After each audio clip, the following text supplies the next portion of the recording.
laboratorium, ya kita masih ke kampus untuk melakukan penelitian.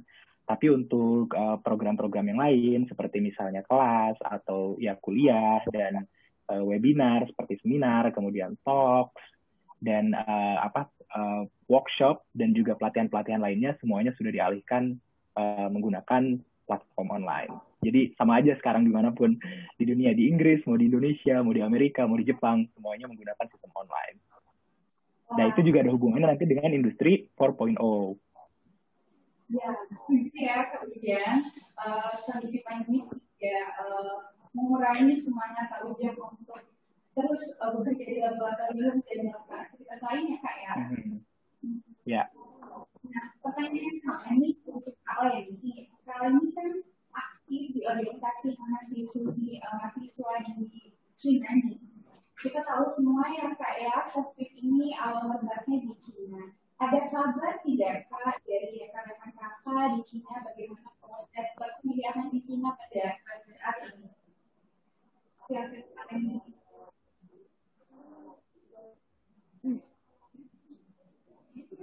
Ya, suara saya terdengar ya? Terdengar jelas Kak? Kedengeran Kak.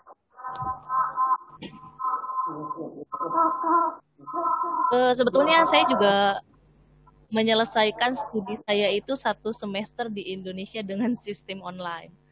Jadi pas Cina pertama kali lockdown itu saya baru pulang sekali di Indonesia, baru tiba sekali untuk menyelesaikan studi saya untuk yang S2 ini. Terus ada pun untuk teman-teman yang masih tertinggal di sana, sama menggunakan sistem online, full online, baik anak-anak Cinanya ataupun anak-anak luar Cina yang memang bersekolah di Cina.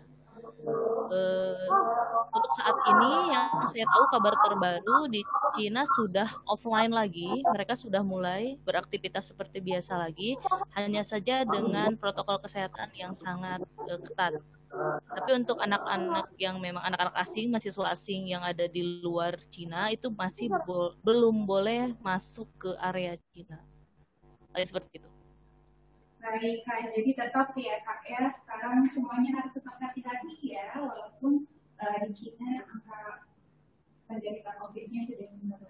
Nah, ini banyak sekali ya pertanyaan dari adik-adik kita, siswa SMA, SMK di Kabupaten Karawang, bahkan di luar kabupaten. Kenapa ya kita itu sebagai pelajar perlu didorong untuk mau mengenyam pendidikan di luar negeri? Ini juga nanti pertanyaan sama nih untuk Kak Uja. Tapi sekarang Kak Leni dulu deh, pendapat Kak Leni kenapa nih anak-anak itu harus mencoba sekali bahkan mungkin seumur hidupnya untuk sekolah di luar negeri? Silakan Kak Leni.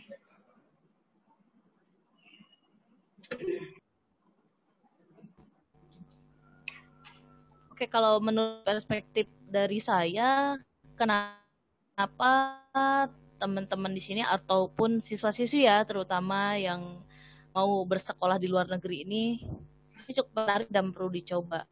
Karena menurut saya ini memang pantas untuk dicoba. Jelas sangat menarik. Karena yang pertama, ada beberapa alasan. Yang pertama, kita bisa belajar ilmu yang mungkin tidak ada di negara kita. Yang pertama itu. Yang kedua, saya pikir gerak di luar negeri itu bisa menambah wawasan kita untuk memahami lebih banyak kultur orang-orang yang berada di luar sana.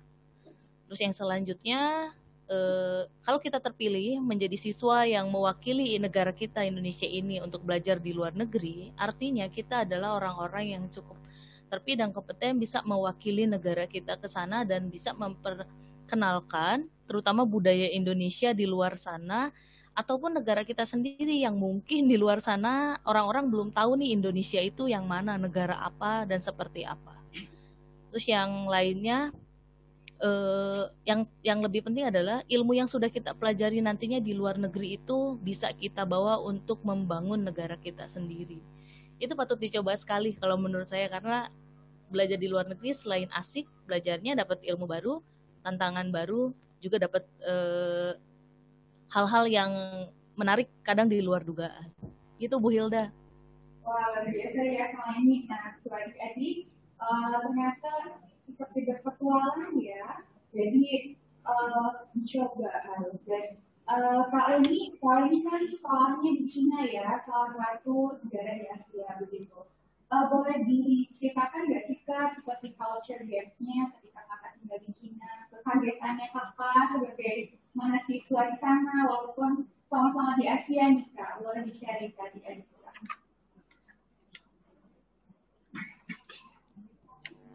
Culture Cina ya. Kalau dilihat memang Cina itu kan termasuk negara Asia ya, tapi mereka Asia Timur ya. Paling culture yang paling sangat timpang dengan Indonesia adalah dari sisi kedisiplinan dan kerja keras mereka dalam hal belajar ya, terutama dalam hal belajar. Jadi saya melihat di sana itu kultur belajarnya memang sangat disiplin sekali, dan mereka adalah tipe-tipe orang yang pekerja keras sekali. Saya melihatnya di Indonesia memang belum sampai ke sana gitu. Jadi persaingan yang mereka ciptakan sendiri untuk mencapai hal-hal yang lebih baik itu sudah tercipta di diri mereka sendiri. Bahkan di apa sih namanya di persekolahan, bukan hanya di tempat kerja. Jadi saya pikir akan sebanding dengan persaingan mereka di dunia industri ya, kalau dengan berhubungan dengan tema ini gitu kan, kultur mereka karena memang sudah dibangun dari sekolahnya, dari pendidikannya, bersaing, disiplin, dan kerja keras. Itu yang paling menonjol dari kultur negara Cina yang saya lihat di sistem pendidikannya. Baik, jadi memang kultur budaya di sana itu terlihat juga ya Kak Leni ya, dari bagaimana mereka berkelas belajar, dan tentunya kita perlu mengadaptasi value baik itu ya Kak ya, perilaku baik itu ya Kak Leni. Baik, sekarang baik adik-adik, sekarang coba dari Cina kita mendengarkan kisah atau sharing dari Kak Ujang di UK. Kenapa ya kita perlu nih untuk sekolah luar negeri, dan khususnya harus coba UK nih sebagai destinasi sekolah adik-adik semua. Silakan Kak Ujang.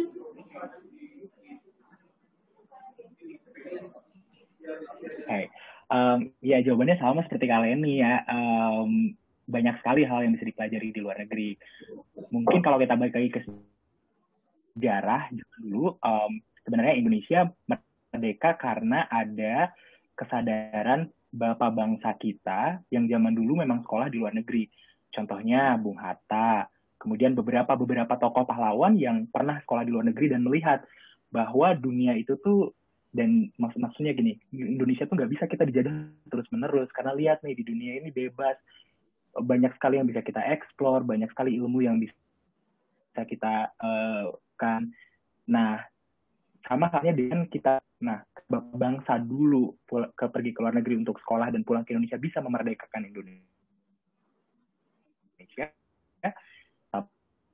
Sama halnya adik semua nanti bisa ke sekolah ke luar negeri untuk memberikan perubahan ke Indonesia. Perubahannya itu dalam hal yang lebih baik. Misalnya revolusi industri di luar negeri udah jauh sekali, sedangkan di Indonesia misalnya belum sampai sejauh di luar negeri. Ketika adik-adik semua sekolah ke luar negeri dan bisa membawanya ke Indonesia, maka akan terjadi kesetaraan di Indonesia seperti halnya dengan di luar negeri. Nah, sama itu juga menjadi alasan apa sebenarnya sekolah ke luar negeri itu menjadi penting. Sebenarnya kalau misalnya tadi dibilang ilmu yang seperti kalian ini, ya banyak sekali ilmu yang bisa didapatkan di luar negeri.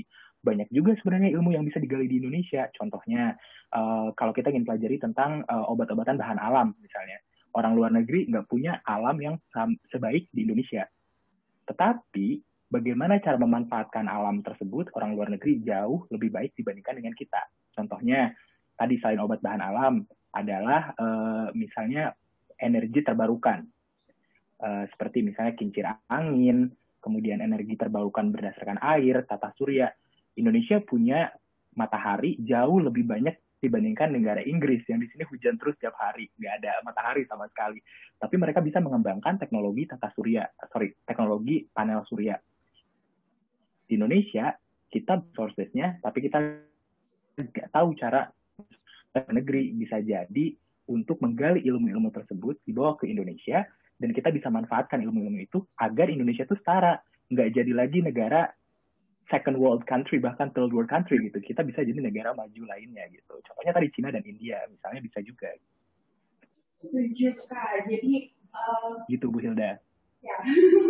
Jadi aset itu nggak cuma sumber daya alam ya Kak ya, tapi kecerdasan, cara pandang atau cara menyelesaikan masalah juga merupakan hal yang harus kita gali di diri kita ya Kak ya. Salah satunya adalah mencoba pendidikan di luar negeri dengan pendekatan pembelajaran yang mungkin berbeda. Nah, Kak Ujang ini kan dari studi kajian ini tentang mungkin secara umum tentang sains ya Kak, tentang cardiac science, lalu study metabolism, itu tuh apa ya Kak ya? Sebetulnya pelajari apa ya Kak ya?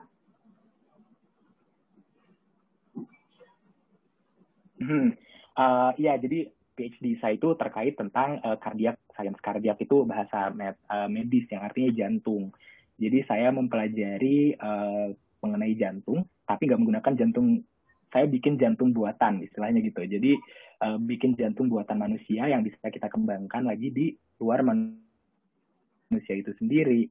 Jadi gini ceritanya, kalau misalnya rekan-rekan minum obat, misalnya adik-adik minum obat, misalnya paracetamol, panadol lah ya, atau misalnya obat-obatan lainnya, obat itu tuh sebenarnya sudah dikembangkan dari zaman dulu dan diujinya itu ke hewan terlebih dahulu. Jadi sebelum vaksin aja contohnya, vaksin itu sebelum dipakai ke manusia itu harus diujikan dulu terlebih dahulu ke hewan gitu. Nah, masalahnya hewan itu sama manusia kan beda fisiologinya ya, beda bentuk apa namanya meskipun sama-sama makhluk hidup, tapi secara fisiologi itu berbeda. Nah, sedangkan obat-obatan itu sebelum ke manusia ke hewan dulu. Nah, banyak banget obat-obatan yang dikembangkan oleh manusia yang diujikan ke hewan itu berhasil, tapi ketika diujikan ke manusia itu nggak berhasil. Banyak banget obat-obatan yang gagal. Karena apa? Karena tadi pengembangan di hewan dan manusia itu berbeda. Bahkan lebih jauh lagi daripada gagal, itu bahkan berbahaya. Banyak sekali pasien yang meninggal karena obat-obatan yang diujikannya itu tidak sesuai dengan yang kita harapkan gitu. Nah, jadi penelitian saya itu adalah bagaimana caranya, khususnya untuk obat-obatan jantung ya, bagaimana caranya untuk mencari obat-obatan jantung yang bisa diuji ke hewan, tapi sebelum diujikan ke manusia itu diujikan dulu ke manusia buatan. Nah, jadi saya itu bikin jantung buatan dengan menggunakan teknologi namanya induced pluripotent stem cell. Nah, nanti kalau teman-teman ingin pelajari, mungkin nanti kalau kuliah ya, mungkin di biologi juga nanti ditanya ke Bapak Ibu guru biologinya tentang stem cell. Stem cell itu sel yang bisa berubah jadi apapun. Jadi si sel ini bisa jadi jantung, bisa jadi mata, bisa jadi kulit, bisa jadi apapun. Nah, saya ditugaskan untuk membuat jantung. Nah, nanti dari situ dipelajari gimana caranya jantung ini tuh bisa sama dengan jantung manusia, supaya nanti ketika diuji obat, itu bisa nggak harus lagi kita itu uji ke hewan, tapi bisa langsung ke uji manusia gitu. Wah, luar biasa menarik sekali ya. Bayang ya. Dari yang seru gitu, jadi penelitian bisa mencari sesuatu yang baru, yang riset. Adik-adik harus banyak menggali informasi nih terkait ide kajian dari Kak Ujang ini, karena mungkin jarang ya adik-adik pendengarnya. Adik-adik di SMA mungkin mendengarnya bidangnya masih secara umum, tapi Kak Ujang ini sudah spesifik sekali menjadi tentang kardiak gitu. Nah, penasaran yang sama nih untuk Kak Leni. Kak Leni ini kan belajar tentang bimbingan dan konseling nih. Kak Leni, apa sih bedanya kuliah atau bimbingan konseling di Indonesia dengan di China? Padahal kan populasinya sama-sama negara yang dengan metropol besar gitu ya. Kayak coba dong Kak share, barangkali adik-adik di sini juga ada yang tertarik nih dengan dunia bimbingan konseling. Silakan Kak.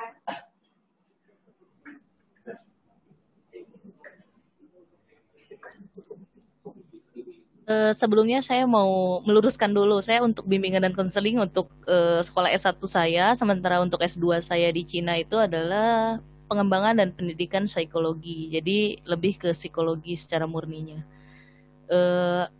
Adapun bedanya mungkin sebetulnya secara teori dan secara praktek tidak jauh berbeda untuk secara ilmu di psikologi ini ataupun di bimbingan konseling ini.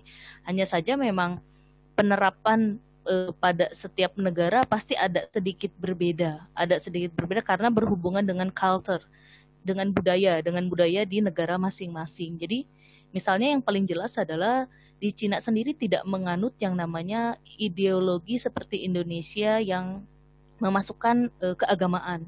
Karena di Cina sendiri ideologinya menggunakan ideologi komunis dan itu tidak memasukkan keagamaan dalam sistem kenegaraan. Jadi itu juga berimbas sekali ke sistem pendidikannya juga sama.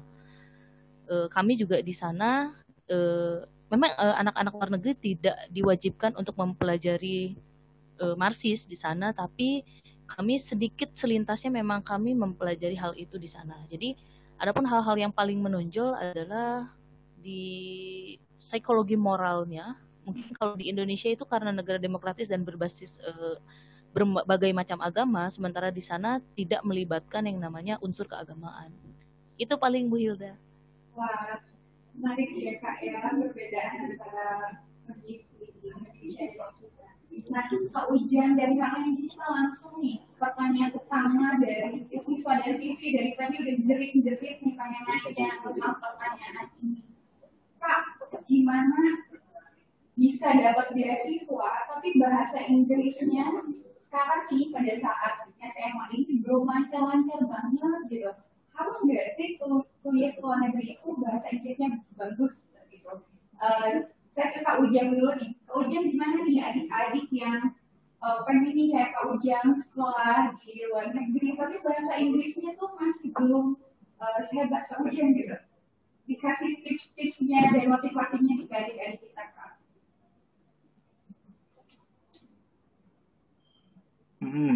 Sebenarnya bahasa Inggris saya juga nggak bagus kok. Maksudnya dibandingkan dengan orang-orang di sini, bahasa Inggris saya nggak bagus sama sekali.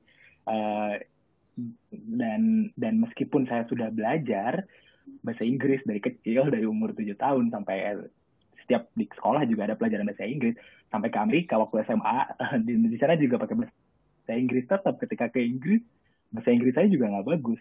Masih tetap belajar. Kenapa? Karena memang susah gitu. Susah. Karena bahasa Inggris bukan bahasa ibu kita yang kita nggak pelajari dari kecil, yang kita nggak, itu ada bahasa kedua kita, jadi masih susah. Jadi rekan-rekan jangan khawatir kalau sekarang memang bahasa Inggrisnya nggak bagus gitu. Tapi yang bisa dilakukan adalah, menurut saya bahasa Inggris itu karena bahasa uang ya, jadi bahasa yang sekarang dipakai di seluruh dunia. Yang bisa rekan-rekan lakukan adalah, karena sekarang internet sudah banyak di mana-mana, semua rekan-rekan juga bisa akses.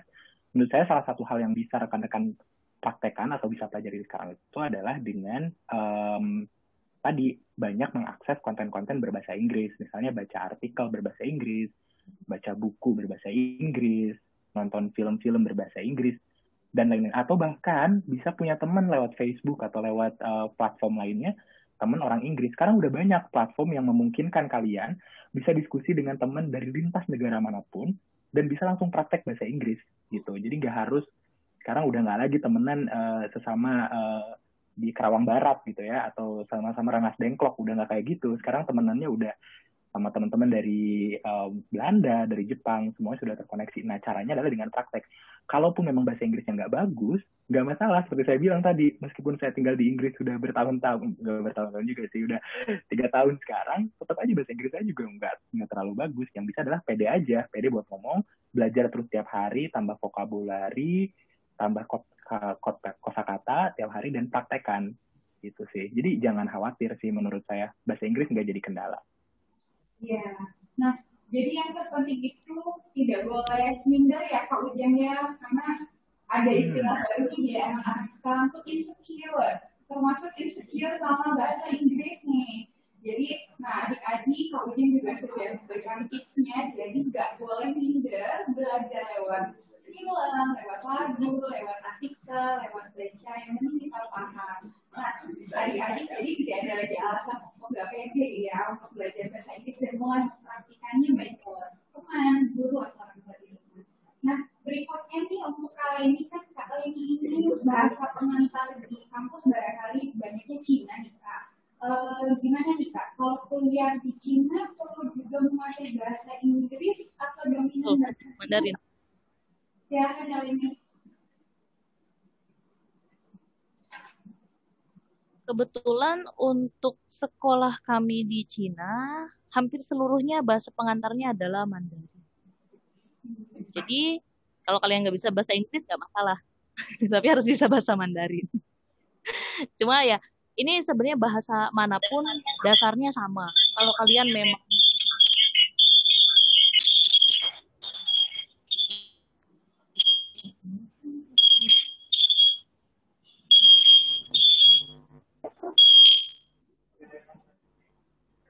Ya, halo? Iya, Ada ya suara saya? ada kendala. Ya. Oke, pada dasarnya karena di Cina menggunakan bahasa Mandarin, jadi bahasa Inggris itu tidak masalah kalau kalian tidak bisa bahasa Inggris, tapi akan bermasalah jika tidak bisa berbahasa Mandarin. Tapi tadi sepakat saya sama Kang Ujang ya, di sana juga pakai bahasa Inggris itu kalau kita memang tidak memiliki dasar yang memang benar-benar hebat, maksudnya kita nggak perlu minder, kita belajar aja terus. Yang ada istilah kalau di Indonesia itu kita bisa karena biasa. Jadi kalau bisa kalian sering berpraktek aja bahasa apapun. Jadi sering berpraktek aja, membangkitkan kepercayaan diri, nanti lama-lama juga bisa dan terbiasa. Yang paling terpenting adalah terbiasa. Kalau benar-benar jago, kita sebagai orang asing kemungkinan besar mungkin nggak bisa banget benar-benar jago gitu untuk bahasa mereka karena kan itu bahasa ibu mereka. Sementara kita kan bahasa ibu kita adalah bahasa Indonesia. Jadi kalau nggak bisa bukan berarti kalian harus menyerah begitu aja, tetap nyoba. Yang kedua paling ya kalau ada kesempatan karena kalian masih SMA sekarang, apalagi masih kelas 1, kelas 2 gitu, kelas 10, kelas 11, belajar bahasanya dari sekarang kalau memang mau niat belajar ke luar negeri seperti Kang Ujang sama saya. Jadi masih banyak waktu buat kalian untuk belajar. Jadi tidak ada kata terlambat ya Kak untuk siswa dan siswa SMA untuk belajar Mandarin dan bahasa Inggris ya Kak Leni Ujang. Nah, berikutnya nih, Kak Ujang dan Kak Leni, para itu mendapatkan beasiswa dari salah satu sponsor ya Kak ya. Kalau bahasa Inggris itu kan sudah persyaratan besar gitu. Artinya semua peserta yang masih beasiswa itu bahasa Inggrisnya sudah mencoba untuk mencapai persyaratan. Apa sih Kak hal-hal lain harus dipersiapkan oleh siswa dan siswi SMA di Kabupaten Karawang atau bahkan di luar Kabupaten Karawang selain bahasa Inggris, apalagi nih yang harus disiapkan oleh adik-adik sebelum mendaftar beasiswa? Kak Ujang dulu, silakan. Menurut saya, apalagi yang harus disiapkan selain bahasa ya, tergantung dari beasiswa. Menurut saya tergantung dari beasiswa apa yang kalian ingin kejar gitu ya. S1, S2, atau S3. Dilihat dulu persyaratan si beasiswanya itu inginnya apa. Tapi secara umum biasanya persyaratan beasiswa itu yang nggak jauh-jauh dari nilai rapotnya gimana, nilai sekolah itu gimana, terus prestasi yang pernah didapatkan apa aja, aktif di kegiatan apa aja waktu SMA atau waktu kuliah, kemudian ya tadi punya prestasi atau punya kegiatan apa yang kalian punya. Nggak harus prestasi yang, maksudnya nggak harus menang olimpiade internasional atau misalnya prestasi-prestasi lainnya, tapi kayak sesuatu yang memang kalian bisa tunjukkan. Misalnya kalau kalian misalnya kalau kalian ingin sekolah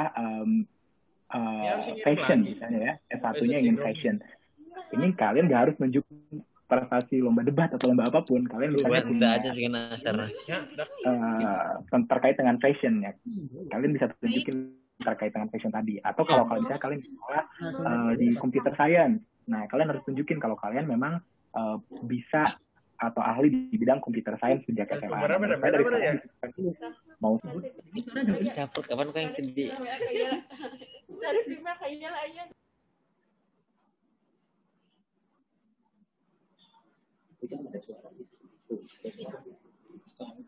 Tujuan yang ingin kalian tadi dapatkan. Karena beasiswa tuh banyak banget.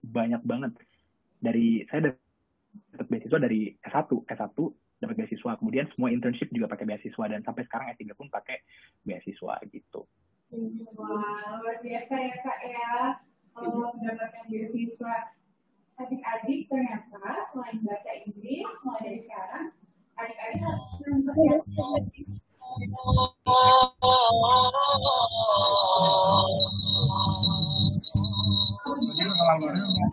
Boleh cerita nggak masa-masa SMA Kak Ujang itu seperti apa? Apakah aktif di OSIS? Apakah aktif di organisasi? Lalu bagaimana Kak Ujang versi SMA dulu nih mempersiapkan mimpi-mimpi Kak Ujang? Apakah Kak Ujang dari SMA sudah bermimpi untuk sekolah ke luar negeri?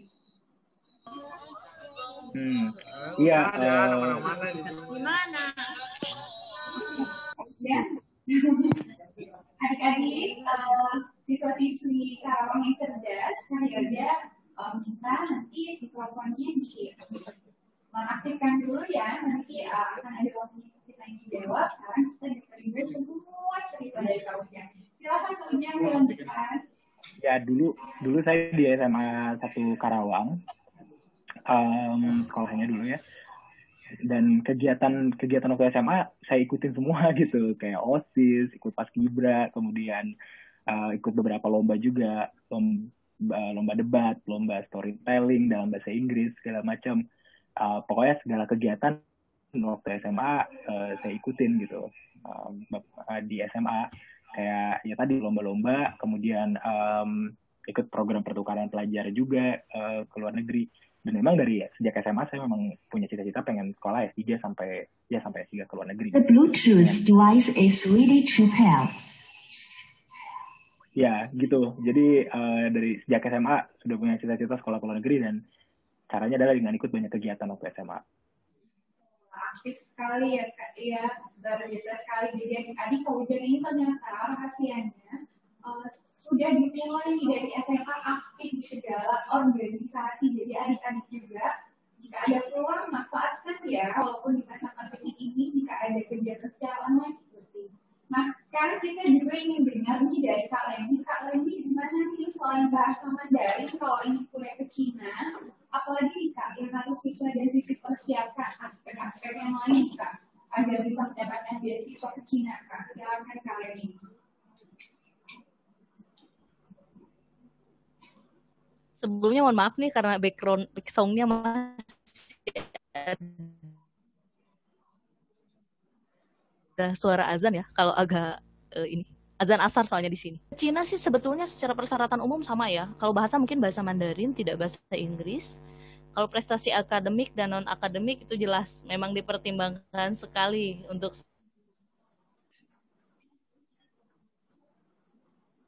syarat beasiswa.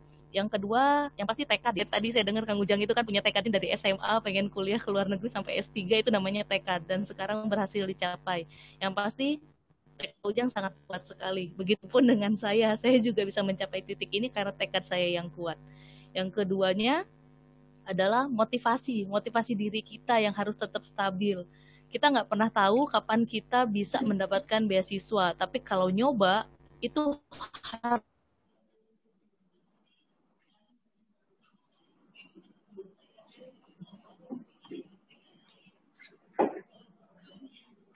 baik. Ya, Kak Ujang sepertinya kalian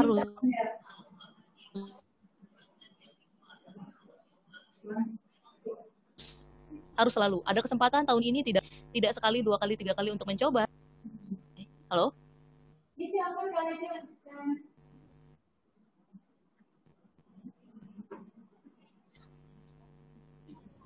Yang selanjutnya mental ya.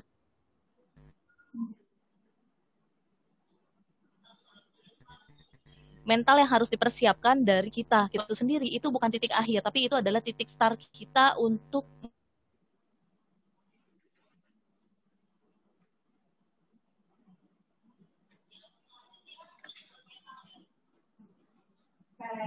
memulai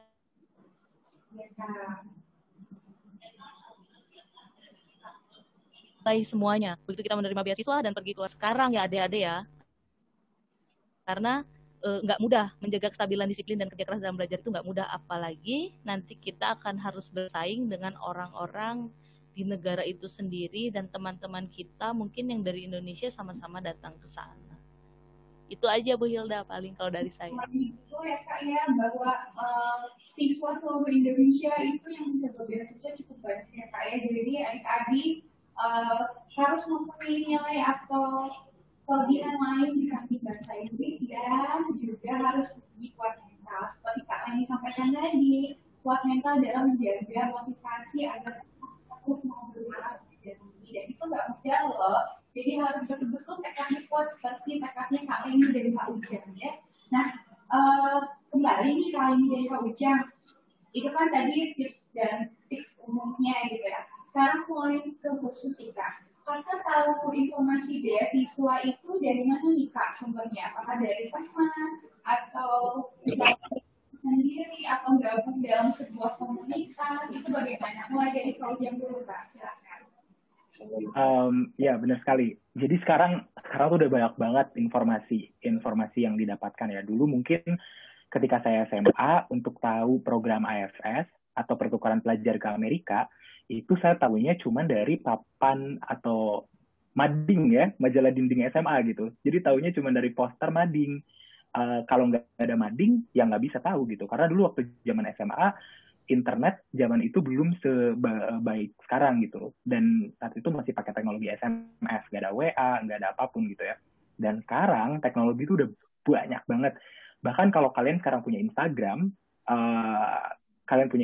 dan nggak hanya follow nggak hanya follow akun-akun akun-akun yang hiburan, ya maksudnya akun-akun hiburan bagus, tapi juga kalau kalian follow banyak banget akun-akun informasi beasiswa, kenal jurusan, dan akun-akun keren lainnya tentang info pandemik, talks, dan segala macam, kalau kalian akses itu, di situ biasanya suka ada info-info beasiswa, ada info-info ini ada lowongan itu, semuanya bisa diakses. Kalian punya LinkedIn, bahkan Facebook pun dipakai, itu bisa cari tahu beasiswa. Nah, jadi yang bisa saya dapat, dulu saya dapat beasiswa pun begitu, LPDP ya taunya dari teman, kemudian dari info-info akses internet, website semua yang sekarang udah bisa diakses tanpa batas. Dan ya kesempatan-kesempatan bisa diraih dari online platform itu. Kalau misalnya nanya, terus tahu dari mana, website yang mana yang harus saya akses? Kalau kalian follow satu akun Instagram aja ya, misalnya satu follow akun Instagram kenal jurusan misalnya, atau akun Instagram motivasi untuk kuliah S1. Kalau kalian follow satu itu, algoritma dari Instagram itu atau algoritma sosial media akan nge-suggest kalian, akan rekomendasiin kalian akun-akun lainnya yang berhubungan. Jadi ketika kalian follow satu akun yang memang berhubungan dengan scholarship, semua akun-akun scholarship lainnya itu akan ada di timeline kalian, akan ada di sponsor kalian, akan ada di story kalian muncul. Kalian nanti kena tuh, oh iya ini bagus, akan follow lagi. Nanti circle kalian atau circle yang kalian punya di akun sosial media itu adalah circle-circle yang berhubungan dengan akun itu. Karena sekarang tadi Internet of Things, revolusi industri 4.0 ini yang memungkinkan kalian itu robot atau internet itu jauh lebih pintar dari kalian. Bahkan internet itu akan tahu diri kalian sendiri jauh lebih dari diri kalian sendiri gitu. Kalian nggak tahu siapa kalian, tapi internet tahu siapa kalian, akan disuggest. Itu pun sama terjadi sama saya sekarang. Saya juga nggak berhenti. Karena saya juga S3 belum lulus. Jadi saya masih cari kerja, nyari tempat kerja di mana, dan segala macam, semuanya tersugesti dari internet. Misalnya saya suka tentang international relation, atau misalnya suka dengan WHO. Saya pengen kerja di New York, misalnya di WHO. Itu akun-akun Instagram saya tuh nge-suggest tentang tadi WHO, cara kerja, how to lulus PhD dengan benar, how to do PhD dengan benar, ini dengan benar, dan semua akun Instagram saya ada hubungannya ke sana. Jadi sekarang yang bisa dilakukan oleh kalian gimana caranya adalah nabung buat beli kuotanya dibagusin dari internet yang gak jelek, banyakin akses website-website yang bagus, pelajari bahasa, cari temen yang bukan hanya di lingkaran temen kalian. Atau kalau kalian emang bagus ya, punya bakat yang terpendam gitu ya, bisa jadi influencer Instagram. Kalau misalnya jago-jago joget, bisa jadi aktris TikTok, bisa juga, itu bisa jadi karir di masa depan. Bahkan kalian bisa dapat uang miliaran rupiah dari situ gitu. Jadi sekarang kuncinya adalah internet, itu aja. Yang adik, jadi memang betul ya, adik-adik silakan manfaatkan sosial media, apalagi adik-adik ini pas adik ini milenial. Beda nih sama Kak Hilda. Kalau Kak Hilda mungkin sudah bukan milenial nih, tapi adik-adik itu masih milenial. Jadi silakan mempunyai literasi digital yang bagus dengan menggunakan Instagram untuk memfollow akun-akun yang bisa menjadi sumber belajar. Betul ya, Kak Ujang ya? Motivasi, informasi beasiswa, dan lain sebagainya. Nah, Kak Ujang ada satu lagi nih pertanyaan lebih khusus lagi dari diskusi Karawang.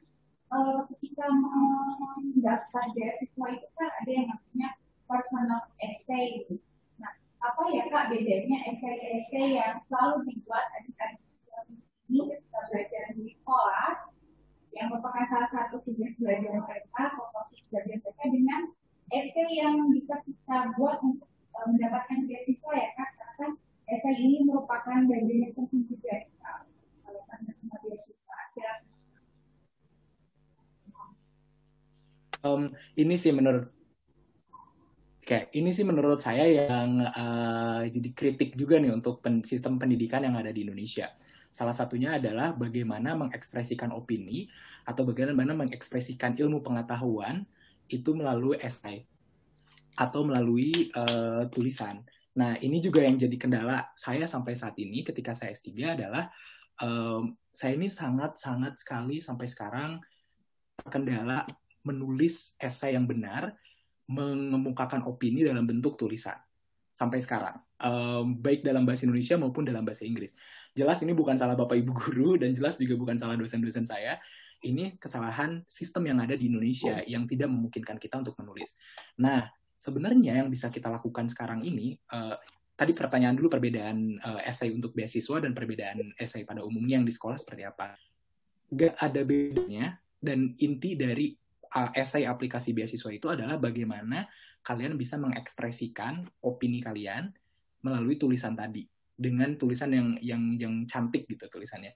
Biasanya esai beasiswa tuh nggak jauh-jauh dari satu motivation letter atau letter of interest atau atau statement of purpose atau letter of intent. Bukan hanya beasiswa, mau kerja, mau beasiswa, daftar sekolah S2, S3, semuanya tuh membutuhkan yang namanya motivation letter. Motivation letter itu adalah suatu tulisan yang suatu tulisan kalian, kenapa kalian itu pengen sekolah di universitas tersebut, kenapa kalian ingin dapat beasiswa itu, dan kenapa kalian ingin kerja di situ. Itu intinya. Nah, jadi tulisannya itu intinya tentang kalian, kenapa kalian ingin sekolah di situ. Dikemukakan dalam bentuk tulisan yang baik. Ada syarat-syaratnya, harus 5 paragraf doang, nggak boleh panjang-panjang, ada introduction, body, dan conclusion, segala macam. Nah, karena tulisannya tentang kalian, ya maka dari sekarang bisa dilatih dulu nih. Kalian bikin aja tulisan tentang kenapa kalian ingin sekolah S1 ke ITB, misalnya kenapa pengen sekolah ke UI, segala macam, ditulis dari sekarang baik-baik. Caranya adalah tadi, belajar nulis, bukan bisa bikin artikel, bisa bikin blog, atau di Instagram membuat quotes-quotes yang bagus gitu. Ketika kalian bisa pergi jalan-jalan, dituliskan segala macam, bisa bahasa Inggris dan bahasa Indonesia gitu. Dari sekarang dilatihnya gitu. Kalau pengen tahu cara membuat tulisan motivation yang benar itu gimana, sekarang udah banyak banget webinar-webinar yang bisa kalian akses bagaimana cara membuat tulisan yang benar. YouTube juga ada sekarang cerita-cerita gimana cara membuat esai yang baik dan benar gitu. Jadi kalian bisa akses lewat situ. Wah, menarik juga ya. Sekarang juga tadi ternyata di masa politik ini banyak loh hal-hal yang bisa saya coba. Salah satunya mengenali diri sendiri, kelemahannya, kelebihan, lalu bagaimana mengembangkan diri, merasakan diri, lalu dituliskan ketertarikan yang juga apa. Ayo adik-adik, mumpung masih banyak waktu, silakan mencoba untuk membuat esai yang dari sekarang. Kak Leni, saya ada pertanyaan nih dari siswa kita di Karawang, yaitu dari SMP Mentari Ilmu nih Kak, karena pertanyaannya terkait dengan motivasi Kak. Bagaimana ya agar bisa sekolah di luar negeri itu pola belajarnya? Apakah setiap hari belajar 7 jam gitu Kak, atau misalnya pengaturan waktu Kak untuk belajar? Silakan Kak. Minta maaf, saya ulangi, kurang jelas terdengar oleh saya. Oke, baik kalau begitu barangkali pendapat Kak Ujang sepertinya terkendala teknis dengan Kak Leni. Menurut Kak Ujang, pola belajar yang efektif Kak untuk anak-anak itu di jenjang SMA dengan begitu banyaknya aktivitas seperti apa ya Kak? Ya, tergantung dari sistem pendidikan yang ada di sekolahnya saat ini kayak gimana ya. Menurut saya kurang tahu sekarang sistem pendidikan di Indonesia di SMA seperti apa. Tapi yang secara umum, menurut saya yang kalian bisa kembangkan itu adalah critical thinking. Jadi gak harus kalian itu bukan gak harus ya. Jangan mengambil materi itu mentah-mentah. Jadi jangan kepaksa gitu kalau belajar. Jadi Misalnya gini, kayak belajar fisika atau belajar matematika, itu ya karena pengen lulus ujian aja. Tapi dari sekarang memang mengembangkan belajar matematika dan belajar fisika itu kalian memang tertarik. Atau cari hal-hal yang ada hubungannya di dunia nyata gitu. Misalnya gini, kalian mempelajari matematika. Sebenarnya matematika itu hubungannya di dunia nyata itu dipakainya seperti apa, dan bisa kalian pelajari dari sekarang karena semuanya itu berhubungan dengan kehidupan nyata kalian. Nah, meskipun nggak semua bisa diterapkan di kehidupan kalian, tapi kalian bisa pelajari itu karena tertarik, bukan karena terpaksa untuk dapat nilai. Jadi untuk belajar efektif itu ya dengan cara kalian tertarik dengan ilmu itu, gitu sih. Baik, Pak Ujian, terima kasih. Kali ini bagaimana? Sekarang suara saya sudah jelas di kali ini. Masih sedikit terputus-putus sih Bu Hilda. Baik. Kali ini ada pertanyaan nih dari Akila Sakra Aribuan. Adik ini bertanya, Ya. Caranya agar konsisten dengan belajar yang optimal, yang efektif, sehingga ujungnya mimpi sekolah di luar negeri itu bisa tercapai nih, Kak, dari sudut pandang psikologi barangkali, Kak.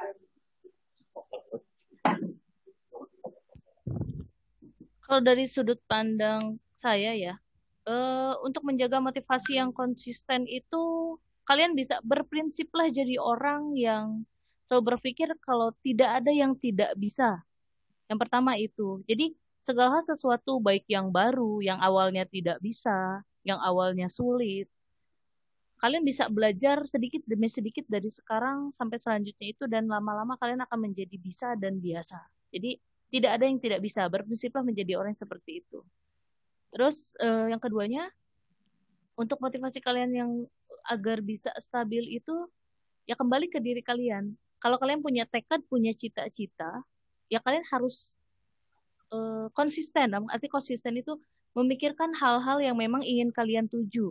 Tidak tujuannya ke A, misalnya memiliki tujuannya A, tapi kalian jalannya ke B. Itu artinya tidak konsisten. Jadi kalau kalian memiliki tujuan yang sudah jelas di depan mata, maka proseslah, carilah langkah-langkah berproses untuk menuju tujuan kalian tersebut.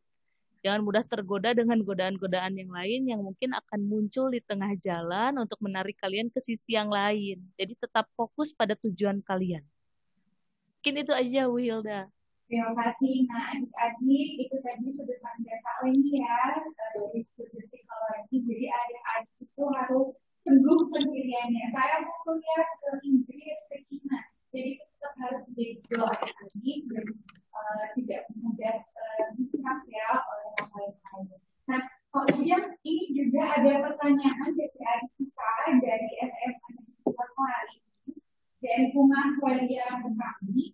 Kak, lebih besar peluang beasiswa dari non-akademik prestasinya atau prestasi akademik, Kak? Ya. Kalau mau dapat beasiswa ya, dua-duanya harus bagus. Jadi nggak hanya prestasi non akademik doang atau akademik doang, dua-duanya harus bagus. Jadi misalnya gini nih, nilai kalian bagus nih, dapatnya nggak tahu ya sistem di SMA gimana, nilainya A B C D atau 190 80 kalau sekarang. Ya gitulah ya. Kalau misalnya nilai kalian ujiannya 100 terus gitu, terus lulus nilainya ranking 1 di kelas, tapi kalian nggak punya kegiatan apa-apa, cuman belajar dapat nilai. Menurut saya kalian bisa dapat beasiswa, tapi nggak ada yang bisa kalian tonjolkan, karena biasanya ketika kalian apply beasiswa baik S1 maupun S2 itu biasanya diminta kayak kegiatan non kurikuler, ekstrakurikuler kalian apa, dan prestasi yang pernah didapat apa aja. Jadi menurut saya diimbangkan keduanya, nilai akademik harus bagus dan kegiatan luar juga, kegiatan di luar sekolah itu juga harus diikutin, harus bagus gitu. Jadi jangan jadi kaum rebahan aja sekarang. Boleh jadi kaum rebahan, tapi kaum rebahan yang produktif. Misalnya kalau kalian emang kaum rebahan yang produktif, memproduksi TikTok yang bagus, atau misalnya memproduksi konten Instagram atau akun YouTube yang bagus dengan follower yang banyak, kalian sekarang bisa dapat beasiswa atau bisa masuk ke universitas kalau kalian punya subscriber YouTube banyak loh. Ada beberapa universitas di Semarang kalau nggak salah ya, kalau saya ikuti beritanya, atau beberapa universitas lainnya, itu memungkinkan kalian diterima di kampus itu dan dapat beasiswa kalau kalian punya subscriber YouTube minimal 1.000. Itu saya pernah baca beritanya dan itu jelas. Kalian cuma rebahan aja tapi kalian menghasilkan, nggak apa-apa. Tapi jangan rebahan tapi kalian jadi konsumen. Misalnya kayak cuma nonton TikTok-nya doang atau cuma nonton Instagram-nya doang gitu. Nah itu baru yang nggak bagus. Bahkan rebahan pun bisa jadi ekstrakurikuler kalau memang itu produktif ya. Tapi hal lain yang harus dipelajari juga adalah koneksi, kemudian pertemanan yang sehat gitu, cari kegiatan yang kegiatan yang memungkinkan membuka wawasan kalian dengan luas gitu, nggak hanya sekolah pulang dapat nilai bagus. Chance bisa kalian dapat beasiswa tapi chance-nya lebih kecil dibandingkan dengan kalian mengikuti kegiatan ekstrakurikuler juga gitu.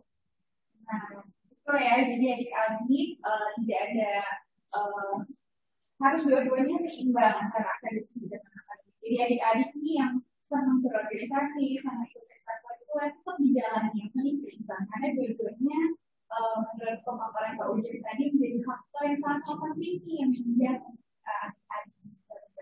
Nah, Kak Ujian, apakah Kak Ujian sekarang punya media platform ya untuk menjalin komunikasi kepada kaum rebahan ini gitu ya melalui digital lewat media apa nih Kak Ujian? Kak Ujian kalau menyampaikan.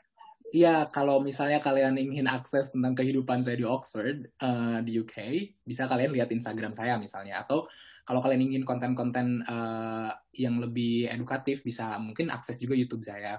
Dan saya juga suka mengisi acara-acara di PPI. PPI itu adalah Perhimpunan Pelajar Indonesia. Perhimpunan Pelajar Indonesia di UK dan di Oxford. Nah, kalian bisa akses via Instagram PPI Oxford dan PPI Cambridge atau PPI UK. Biasanya saya juga ngisi acara-acara di sana. Atau kalian juga bisa buka podcast. Kebetulan saya nggak punya podcast, tapi saat ini kita akan buat podcast tentang PPI UK. Jadi kalian tinggal dengerin lewat HP kalian. Kalau kalian punya Spotify atau punya akun-akun podcast lainnya, bisa dengerin cerita-cerita orang-orang di seluruh dunia. Bukan hanya saya aja.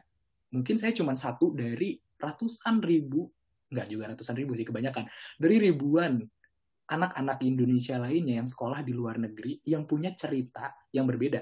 Mungkin kalian nggak tertarik dengan cardiac science, dengan cara membuat jantung kayak saya, atau mungkin kalian lebih tertarik tentang sekolah model di Italia misalnya, atau sekolah perhotelan di Amsterdam misalnya. Ada juga orang yang sekolah di sana.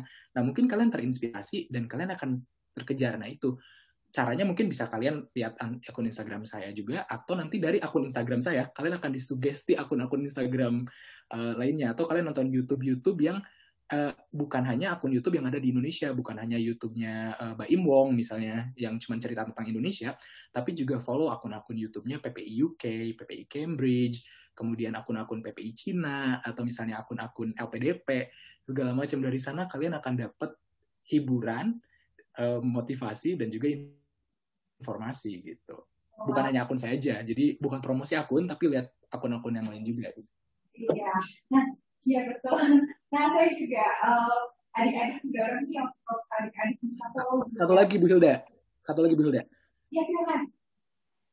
Kalau misalnya kalian ingin yang profesional, kalian bisa buka LinkedIn. Jadi dari LinkedIn itu memungkinkan kalian untuk membuat koneksi dengan orang-orang lain. Misalnya saya nih, apalah saya gitu ya, cuma anak dari desa di Kerawang yang ingin sekolah di Inggris, tapi saya punya koneksi di LinkedIn dengan CEO-nya Novartis, dengan beberapa orang-orang keren di Amerika yang bahkan saya belum bertemu dengan langsung, tapi mereka ingin koneksi dengan saya gitu via LinkedIn. Jadi pelajari dari sekarang cara membuat LinkedIn yang bagus gimana gitu.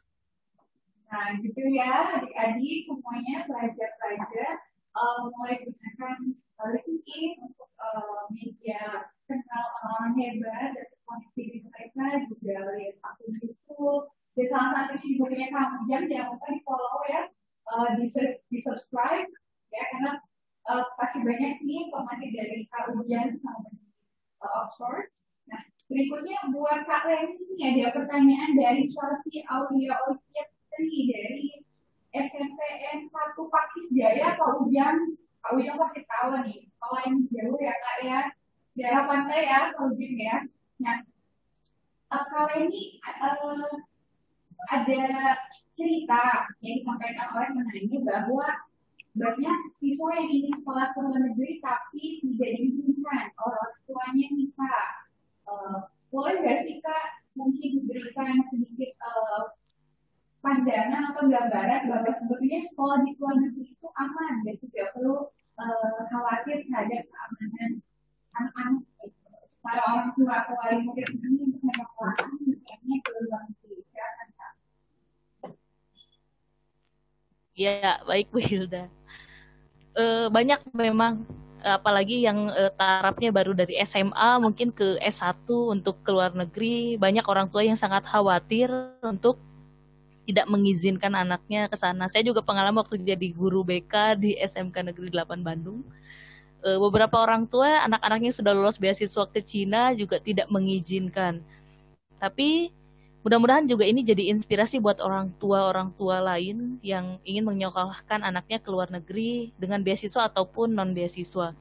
Jadi logikanya begini, Indonesia sudah memiliki kerjasama dengan negara-negara tertentu baik di Eropa ataupun di Asia sendiri. Selama di sana ada pemerintahan Indonesia yang seperti kedutaan, itu insya Allah anak-anak kita berkuliah di luar negeri itu akan aman. Apalagi di sana itu ditunjang juga dengan adanya yang namanya Perhimpunan Mahasiswa PPI. Kalau tadi bahasa kamu jadi PPI, betul. Di Cina juga ada PPI Tiongkok, ada PPI tiap kotanya juga ada lagi. Jadi sangat banyak sekali orang Indonesia itu di luar negeri sebetulnya. Cuma mungkin kita-kita saja yang informasinya belum tahu. Orang Indonesia itu di sana banyak yang bersekolah di luar negeri seperti itu. Jadi teman-teman, adik-adik juga jangan khawatir kalau sekolah di luar negeri banyak teman. Banyak temannya di sana, terus keamanan kita juga terjamin karena kita juga di bawah pemerintahan kita di sana yang berdiri di sana sebagai Kedutaan Besar Negara Republik Indonesia. Jadi kita sebagai warga negara Indonesia di negara tersebut untuk sekolah, selama kita tidak melakukan hal-hal yang berbau kriminal atau kejahatan, kita akan aman di sana. Baik. Nah, Kak, untuk masukan juga nih Kak, untuk pendekatan ke orang tua ini kira-kira bagaimana ya baiknya ya seorang siswa ini berbicara kepada orang tuanya untuk diizinkan ke luar negeri. Kan dari salah yang salah itu bukan kekhawatiran orang tua, tapi caranya mungkin yang salah menyampaikan keinginan kepada orang tua. Jadi tipsnya dok Kak ini cara yang baik menyampaikan keinginan hati dari siswa dan siswi ini untuk bisa sekolah ke luar negeri tanpa membuat orang tuanya khawatir berlebihan. Karena seperti kita saat ini juga banyak anak-anak ya para wali murid.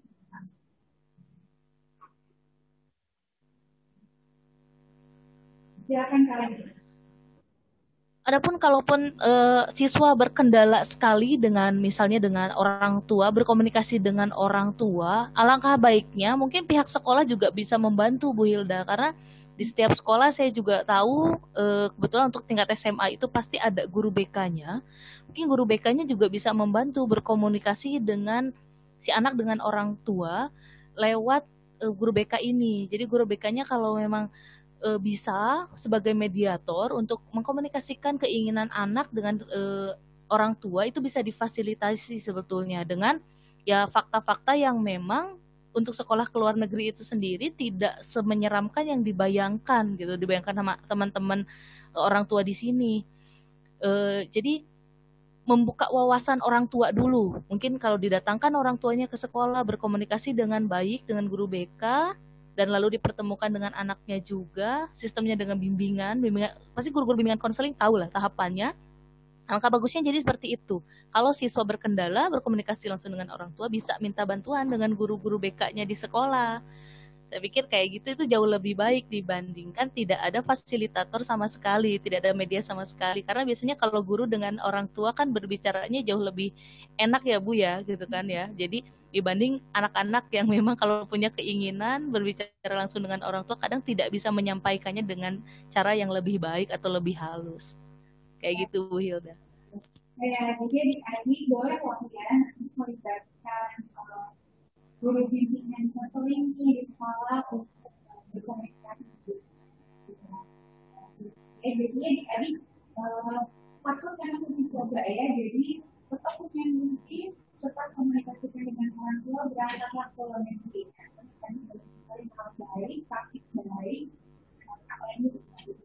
Nah, berikutnya kita masih ada pertanyaan dari LR kita. Ini pertanyaannya kritis juga nih, bahkan praktis di siswa-siswa di era saat ini ya. Ada sebentar saya cek dulu ini karena banyak sekali dari Ina Karlina, Kak. Ina Karlina ini bertanya, mungkin Kak Ujang dulu untuk menjawab. Banyak nih Kak putra Indonesia yang sekolah ke luar negeri lalu setelah lulus malah menetap nih di negara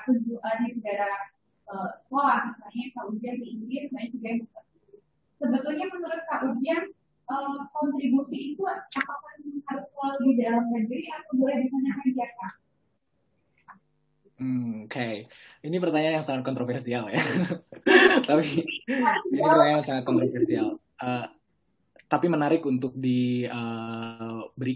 Tergantung dari kalian sih menurut saya, tergantung dari Bapak Ibu dan kalian sendiri. Kalau misalnya saya cerita dari sisi ini dulu ya, sisi ideal dulu, dari sisi ideal dulu.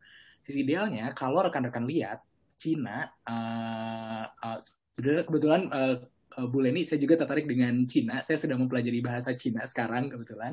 Dan kalau rekan-rekan dan adik-adik semuanya lihat, Cina dan India itu kan negara terbesar di dunia Cina ya, kedua India, kemudian Amerika Serikat dan Indonesia. Tapi kalau dari 4 negara, kelima Pakistan kalau nggak salah, atau Brazil ya. Dari keempat negara besar tersebut, kalau rekan-rekan lihat, yang paling maju itu adalah Amerika Serikat. India dan Cina itu sekarang sudah mulai maju, sudah mulai jauh maju. Kalau kita lihat Cina dan India, beberapa tahun yang lalu tuh, puluhan tahun yang lalu tuh nggak semaju sekarang. Tapi Cina itu sekarang sudah mulai dimusuhi Amerika Serikat, karena Cina itu sangat-sangat maju. Kenapa? Karena orang-orang Cina zaman dulu, tahun 80-an, itu pemerintah Cina tuh punya beasiswa yang mengirimkan orang-orang Cina ke luar negeri. Dengan harapan orang-orang Cina yang pergi ke luar negeri itu, ke Amerika Serikat utamanya dan negara-negara Eropa, pulang lagi ke Cina dan membangun Cina itu sendiri. Tapi sayangnya, bukan sayangnya, malah bagusnya, banyak banget orang-orang Cina itu yang diberangkatkan sekolah ke luar negeri, malah mereka tuh menetap di luar negeri itu, menetap di Cina dan menetap di Amerika Serikat dan menetap di Eropa. Sama dengan orang-orang India, dulu punya beasiswa berangkatin ke luar negeri dan mereka banyak menetap di luar negeri. Sekarang saya tanya, sekarang mereka tuh maju, India dan Cina, kenapa? Karena orang-orang yang puluhan tahun lalu dikirim ke Amerika dan ke Eropa yang menetap di sana, bahkan CEO-nya, CEO Google kalau nggak salah ya, sekarang, dan beberapa CEO di Amerika banyak orang India dan banyak orang Cina. Mereka meskipun tinggal di luar negeri lama, hatinya itu tetap ada di India dan di Cina. Dan mereka berkontribusi dengan cara memberikan investasi ke Cina dan ke India, kemudian menarik pelajar-pelajar Cina dan India pergi ke sana, menghubungkan negara-negara Eropa, Amerika dengan Cina dan India, makanya mereka saat itu maju. Apakah mereka tidak berkontribusi? Mereka berkontribusi baik. Jadi menurut saya, kalau pertanyaannya, kalau sekolah ke luar negeri, menetap di luar negeri itu kontribusinya apa ya untuk Indonesia? Menurut saya, meskipun orang itu pergi ke luar negeri, hatinya itu akan tetap tertambat ke negaranya itu sendiri.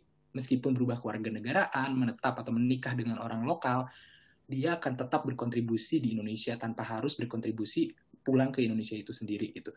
Jadi menurut saya kalau nanya kontribusinya itu apa, tergantung dari kalian sendiri. Kalau kalian memang ingin pulang dan membangun di Indonesia, ya bangun di Indonesia, menjadi guru, menjadi dosen, kemudian mengajar di daerah-daerah terpencil, membuat startup, memajukan daerah-daerah gitu. Tapi kalau kalian rasa, lebih cocok untuk tinggal di luar negeri, tinggallah di luar negeri, ambil ilmu sebanyak-banyaknya, tapi jalin koneksi dengan Indonesia, investasi di Indonesia, bikin perusahaan di Indonesia, memberikan ilmu dengan orang-orang Indonesia, itu juga merupakan kontribusi gitu. Jadi LPDP pun, meskipun syaratnya adalah kembali ke Indonesia, memungkinkan kalian untuk menetap di luar negeri asalkan ada izin dulu dari LPDP. Karena misalnya kerjaannya nggak boleh kerjaan yang melanggar aturan negara. Misalnya ingin mengkudeta negara atau segala macam gitu.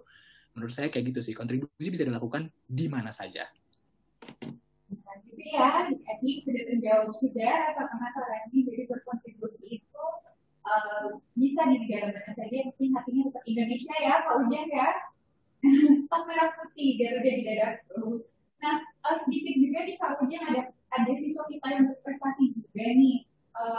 Ini pertanyaan dari Aditya Nugraha dari SMA Negeri 5 Karawang.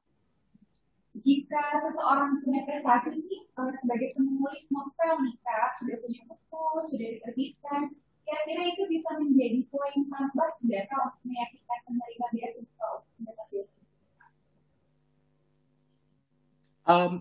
Ya kembali tergantung dari tujuan sekolahnya kalian mau apa. Misalnya kalian menulis novel tentang percintaan, tapi kalian pengen sekolah kedokteran misalnya, ya nggak ada hubungannya gitu kan, novel percintaan dan dengan sekolah kedokteran. Kalian menulis novel tentang, ya tadi, novel tentang cerita fiksi misalnya, tapi kalian ingin belajar stem cell kayak saya, belajar drug testing atau penemuan obat, ya nggak ada hubungannya. Jadi menurut saya ya tergantung dari tujuan kalian itu seperti kemana. Nggak harus kok prestasinya tinggi-tinggi selangit segudang dapat olimpiade segala macam seperti yang saya tadi bilang, asalkan memang tujuan studi kalian itu ya align dengan kemampuan kalian. Kalau kalian punya novel, sudah banyak publis novel dan punya banyak karya misalnya, kalian sekolah misalnya ke sekolah menulis atau sekolah sastra, kalian bakalan dapat lah beasiswa, bakalan dapat diterima segala macam. Jadi menurut saya kayak tergantung prestasi kalian itu dengan apa yang akan kalian tuju gitu. Kalaupun memang tidak berhubungan, misalnya tidak berhubungan secara langsung, gimana caranya kalian bisa menghubungkan skill kalian itu dengan tujuan yang ingin kalian capai. Misalnya kalian ingin mempelajari tentang belajar sejarah atau klasik di Universitas Indonesia, misalnya tentang arkeologi, dan kalian penulis novel, ya kalian bisa bilang, saya memiliki skill menulis dan dibuktikan dengan novel-novel yang saya publish dan saya tertarik dengan arkeologi. Dan dari arkeologi butuh publikasi banyak dan ilmu menulis saya itu bisa dipakai di bidang arkeologi misalnya. Jadi tergantung apakah itu berhubungan atau skill kalian memang bisa dipakai di subjek yang atau program yang akan kalian ikuti gitu. Nah, ya. Jadi yang punya prestasi di dunia penulisan, terus kembangkan ya Kak ya, nanti sesuaikan dengan belajarnya pasti akan jadi apa. Nah, kita lanjut ke Kak Leni. Kali ini ada pertanyaan dari Reni Hairani. Pertanyaannya, apakah setiap universitas itu menyediakan fasilitas asrama nih Kak? Dan mungkin Kak Leni juga bisa jelaskan ketika mendapat beasiswa ini Kak Leni mendapatkan fasilitas biaya berupa pembiayaan apa saja? Silakan Kak Leni. Oke, untuk di Cina sendiri memang hampir seluruh universitas yang saya tahu itu menyiapkan fasilitas asrama. Untuk mahasiswa D3, S1, S2, dan S3 itu wajib memasuki asrama. Baik anak-anak dari Tiongkoknya sendiri ataupun mahasiswa dari luar negeri. Jadi mereka memfasilitasi asrama dengan sedemikian rupa beserta kantin, dan fasilitas olahraga dan lain-lain itu sangat lengkap sekali. Jadi kalau kalian memang berkesempatan untuk nanti bersekolah ke luar negeri, terutama ke Cina, itu akan difasilitasi oleh asrama untuk universitasnya sendiri. Terus tadi apa Bu Hilda pertanyaannya? Saya lupa. Apa saja? Oh saya mendapatkan fasilitas apa ya? Kebetulan saya mendapatkan fasilitas beasiswa yang full, artinya full scholarship itu saya mendapatkan biaya hidup, tunjangan hidup, biaya fasilitas asrama dan fasilitas kuliah, juga fasilitas untuk penelitian. Jadi ada beberapa jenis beasiswa di Tiongkok sendiri, ada yang full scholarship, ada juga yang half scholarship. Jadi ada yang sebagian. Jadi ada yang sebagian itu ada yang ditanggung hanya untuk kuliahnya saja. Tapi untuk fasilitas asrama dan biaya hidup itu harus berbayar sendiri. Kalau full scholarship semuanya itu ditanggung oleh pemerintah Cina. Dan jenis beasiswanya juga banyak. Kalau di Indonesia mungkin sejenis LPDP itu full scholarship yang saya tahu. Kalau di Cina itu dari pemerintahan Cina, China Government Scholarship itu full. Ada juga yang half. Tapi saya tidak terlalu tahu untuk seleksinya mana yang full, mana yang tidak, mengapa mereka memutuskan anak ini mendapatkan full ataupun yang tidak. Terutama mungkin dipertimbangkan dari yang pasti dari sisi prestasi akademik dan non-akademiknya. Adapun beasiswa yang lain, ada yang untuk khusus bahasa Mandarin, Bu Hilda. Jadi ini sangat terbuka luas sekali. Untuk bahasa Mandarin itu hampir semuanya full scholarship. Tapi memang di sini tantangannya agak sedikit berbeda dari beasiswa yang lain. Karena untuk anak-anak yang ingin mendapatkan beasiswa full scholarship untuk bahasa Mandarin, mereka harus memiliki basic minimalnya level 3 untuk TOEFL bahasa Mandarin atau disebutnya HSK. HSK bahasa Mandarin itu dimulai dari level 3 minimal. Kalau bisa sudah di level 4 untuk mendapatkan beasiswa full scholarship ini. Kayak gitu. Karena ya sedikit nyambung dengan ceritanya tadi Kang Ujang ya. Jadi Cina itu memang luar biasa sekali. Saya juga mendapatkan cerita ini dari teman-teman saya yang dari anak Cinanya. Kenapa Cina sekarang berani membuka beasiswa ke seluruh dunia itu untuk khusus menyekolahkan anak-anak luar negeri datang ke Cina untuk berbahasa Mandarin. Mereka ternyata punya tujuan jika mereka datang ke negara kita itu tidak perlu repot-repot untuk berbahasa negara orang lain ataupun berbahasa Inggris. Jadi mereka sangat ingin sekali mereka pergi kemana-mana itu nyaman. Dengan berbahasa Mandarin, mereka sudah bisa pergi kemana-mana dan biarkan kita yang berbahasa mereka. Mungkin ini agak sedikit luar biasa sekali, mungkin bisa dibilang, wah licik banget ya Cina, tapi ini adalah hal yang cerdas menurut saya yang dilakukan sebuah negara untuk mengekspansi secara ekonomi dan bahasa ke seluruh negara dengan menyebarkan bahasa mereka ke seluruh negara dengan bermodalkan beasiswa. Tapi keuntungan lainnya, jika kita memang bisa menguasai bahasa mereka, setidaknya kita juga akan memahami apa yang mereka bicarakan dan apa yang mereka ingin tujukan kepada negara kita, setidaknya kita memiliki wawasan yang lebih lagi. Kayak gitu aja, Bu Hilda. Terima kasih. Baik, terima kasih kalian. Nah, ternyata adik-adik kita punya peluang yang besar ya, untuk bisa sekolah ke luar negeri dengan full dari sekolah. Jadi jangan takut kalau kita mau berusaha, bagaimana kita mendapatkan beasiswa yang full menjadi sekolah kita. Adik-adik kita memiliki banyak sekali ya, dari melalui resume ataupun melalui itu. Mario udah bisa membaca semua pertanyaan ya. Nanti adik-adik komunikasi langsung dengan ini lainnya di sosial medianya. Tapi ada pertanyaan terakhir nih untuk Kak Ujang dan juga Kak Eni dari Sarif. Siswa dari SMP 1 Banisari. Nah, Kak Ujang, Kak Eni, bagaimana cara berbaur atau bisa akrab dengan siswa atau mahasiswa dan mahasiswi di kampus Kak Ujang dan Kak Eni? Karena kan budayanya beda ya. Kalau orang Indonesia mungkin agak sedikit ada yang malu-malu, tapi ada juga yang berani bertanya. Tipsnya gimana nih agar punya banyak teman di kampusnya? Kita mulai dari Kak, bagaimana cara Kak Ujang dengan teman-teman Kak Ujang di UK?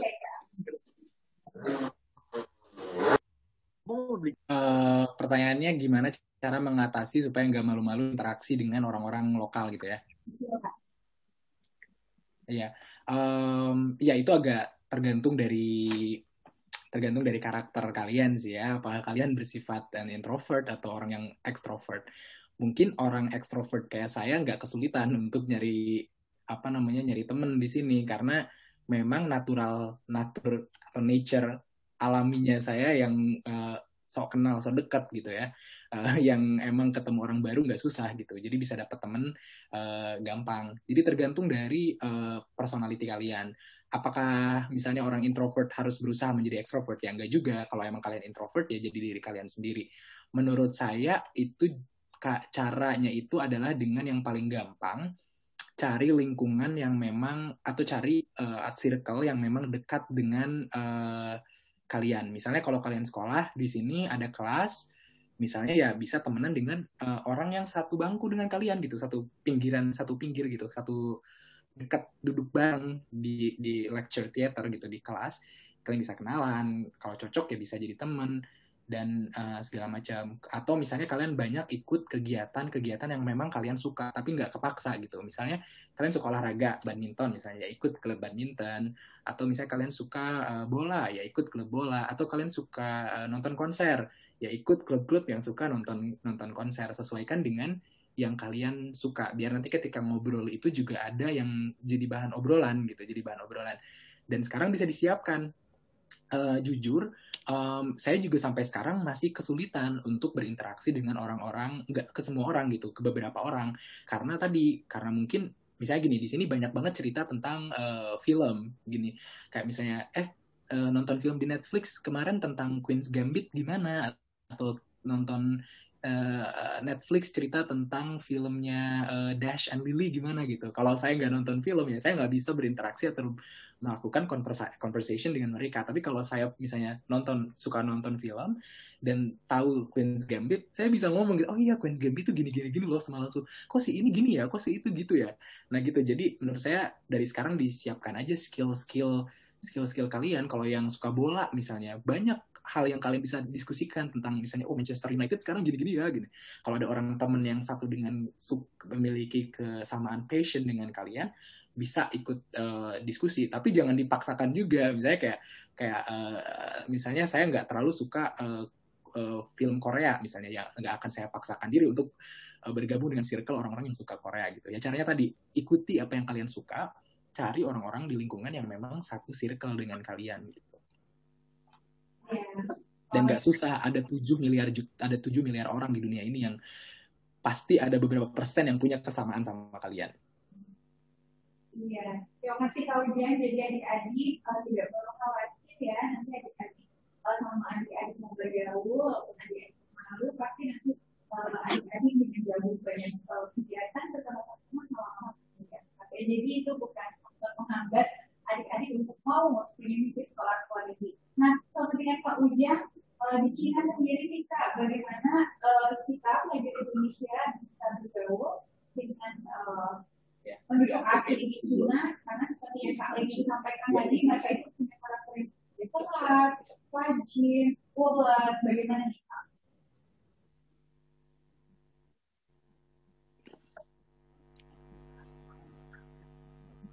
Halo, Kak Leni. Halo? Silakan. Ya.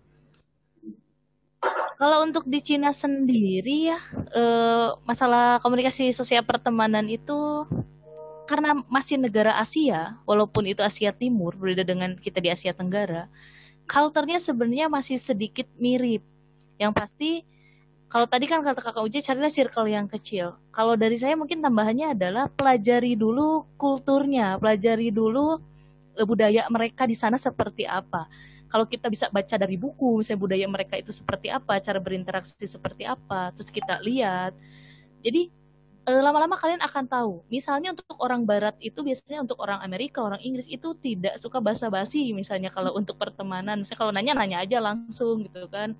Nah kalau orang Cina karena mungkin budayanya masih timur, mirip sekali, sedikit mirip dengan kita. Jadi mereka juga masih senang berbasa-basi. Misalnya ya tanya kabar dulu, kenalan dulu gitu kan, apalagi kita orang asing. Jadi coba sedikit-sedikit seperti orang kita ingin berkenalan dengan seseorang, misalnya dengan cara yang santun, yang sopan gitu kan. Itu bisa dilakukan. Terus yang selanjutnya untuk cara mempertahankan pertemanan dengan orang asing itu sendiri, sebetulnya kita jadi ini aja, jadi diri kita sendiri, be yourself, to be yourself. Jadi nggak perlu mengubah diri kalian. Kalau tadi ada istilah extrovert, introvert. Kalau kita memang orangnya introvert, ya nggak apa-apa dengan jati diri kita, dengan karakteristik kita yang introvert itu, walaupun malu-malu tetap kenalan gitu kan. Kalau orangnya extrovert kan tanpa malu-malu terus kenalan, bedanya itu aja. Jadi harus nyoba, tetap harus nyoba. Jadi sedikit demi sedikit kalian harus lakukan. Yang selanjutnya beranikan diri. Ya, kita udah bisa keluar negeri, misalnya artinya kita udah punya keberanian yang lebih dibanding teman-teman kita yang lain. Saya yakin adik-adik di sini yang bercita-cita untuk keluar negeri sudah punya nilai yang lebih keberaniannya dibanding teman-temannya yang lain. Mungkin nggak bisa berteman dengan anak-anak yang ada di sana. Saya yakin itu. Gitu Bu Hilda. Baik, Kak Indi, wah menarik ya adik-adik. Jadi perlu dicatat nih kata-kata kali ini bahwa dengan kita mencoba pun kita sudah punya poin lebih. Kita adalah akhirnya yang berani mencoba. Jadi teruskan hal-hal baik, praktik-praktik baik dari diri kita. Nah, adik-adik semua nih, sayang sekali waktunya tidak bisa menampung semua pertanyaan adik nih ya. Adik-adik di sini pertanyaannya kritis-kritis, Kahila pribadi senang dan kamu sama adik-adik kritis-kritis kali ini ya. Betul ya, Kak Wijan, kali ini pertanyaan adik-adik ini sangat bagus sekali. Nah, sebelum kita tutup nih, Kak Wijan kali ini dari mulai Kak Wijan dulu nih, boleh dong memberikan sebuah closing statement untuk adik-adik agar adik-adik tetap semangat begitu, dan juga boleh ditambahkan dengan kata-kata penyemangat untuk adik-adik, dan boleh nggak sih Kak Ujang bicara bahasa Jepang sedikit saja pada posisi ini kepada adik-adik. Silakan dari Kak Ujang dulu. Iya, buat adik-adik sekalian, karena masih pada muda juga, kesempatan masih banyak. Sebenarnya ada satu materi yang belum tadi dibicarakan ya, tentang revolusi industri 4.0, meskipun kita udah diskusikan beberapa tadi. Menurut saya, mungkin ini sebelum saya akhiri ya, mungkin adik-adik sering mendengar kata revolusi industri 4.0. Sebenarnya revolusi, nggak apa-apa kan ya Bu Hilda, sedikit cerita ya? Boleh silakan. Ya, nah mungkin adik-adik juga sudah tahu apa itu revolusi industri 4.0. Tapi saya ini hanya ingin memberikan memberi tahu sedikit saja ya. Sebenarnya kalau kita lihat di situ ada kata-kata 4.0 kan, generasi keempat revolusi industri. Sebenarnya revolusi industri 4.0 itu apa? Jadi berarti kan kalau ada revolusi industri 4.0, ada revolusi industri 0.1, 0.0, 2.0 dan 3.0, ya kan? Nah, revolusi industri 1.0 itu tuh terjadi ketika zaman dulu manusia nggak bisa hanya menggunakan tenaganya untuk memproduksi barang. Jadi zaman dulu itu orang-orang masih pakai tenaga, kemudian ada mesin uap, adalah revolusi industri. Nah, sekarang semua pembuatan barang, pengangkutan barang itu merupakan menggunakan mesin uap. Yang dulu mereka orang Eropa ke Indonesia itu butuh 1 tahun bolak-balik. Dengan adanya mesin uap, mereka cuma bisa dalam waktu 3 bulan aja nyampe ke Indonesia, balik lagi ke Eropa. Ada revolusi industri 1. Revolusi industri 2 adalah ketika ada yang namanya conveyor belt. Jadi produksi barang-barang itu di pabrik udah ada caranya menggunakan conveyor belt. Jadi di situ ada revolusi industri waktu. Jadi waktu yang tadinya lama, produksi barang itu, mobil yang awalnya diproduksi itu butuh waktu berbulan-bulan untuk dapat satu mobil, diproduksi hanya dalam waktu beberapa jam aja bisa dapat satu mobil. Nah, revolusi industri 3.0 atau 3.0 itulah revolusi industri ketika robot dan komputer itu mengintervensi manusia. Jadi zaman itu tahun di abad ke-19, komputer sudah mulai masuk ke daerah kita dan menggantikan beberapa pekerjaan-pekerjaan manusia. Nah, sekarang yang sudah dicanangkan ini adalah revolusi industri 4.0. Apa sih revolusi industri 4.0? Revolusi 4.0 itu adalah ketika Internet of Things, Big Data, Cyber Security, dan segala macam itu mulai mengintervensi kita. Jadi, diprediksi nih, banyak ketakutan juga nih di masa depan, manusia itu kita menjadi useless society, kita nggak lagi berguna. Manusia itu udah nggak lagi berguna karena semua pekerjaan manusia itu sudah bisa digantikan dengan robot dan internet. Nah, menurut saya sekarang, yang bisa rekan-rekan lakukan, adik-adik lakukan, adalah memanfaatkan revolusi 4.0 itu supaya nanti kita di masa depan nggak tergerus oleh adanya Internet of Things dan segala macam. Caranya gimana?